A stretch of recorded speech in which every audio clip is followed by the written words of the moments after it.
a US citizen married to a humanitarian now or it's too late? Ou gada marye n'importe lovely chérie. Depuis vous Thank marye you. I ou, got a train, Jack. I have no many idea what food, that means. many food, Et madame le citoyen américain. right? Monsieur appliqué pour 4 travail là tout. Monsieur Guy t'a fait un point depuis mois et Thank février. you, Monsieur fait Parker. un point. Okay. Mais qu'on y I'm, a là, Amazon nous dit. Eh bien, c'est ça même, parce que notre travail là, monsieur vient avec reçu 4 travail là en bas, évidence là. I look Et funny as c'est hell. mais il fait un point là. Quand tu mets un point sous lui. Yo prend, okay. yo dit OK. On a été dit non, ça m'a demandé un monde pour lui, mais pas monsieur sur là, monsieur consulter. Pose Thank question. you. Okay, Ah, now, c'est- nan ka pou la, premye sa majik a retourne bak nan peyi ya. Ok?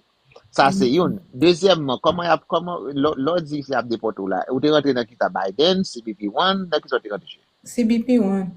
Ok. Eso, Ay, c'est online, pas yo pas ti problème. madame, lò we online nan li pi bon pou ou chita nan salon la, sel bagay? e moun ki son pyo e bay sa yo. No, man. Apre, chak jou lem vin ap tande nou preske chak jou. M di, apre, non sa m panse ya. Yep. Comme je voulais son bluff là. C'est même j'allais bluffer avec tarif là. Tout qui est caché à. Non, l'autre deux. Faut changer adresse là. Ok, ou nan zon nan la. Son jour qui pas qu'on changer adresse là. Second train. I got a lot of train. Thank you. Allez, Elwood.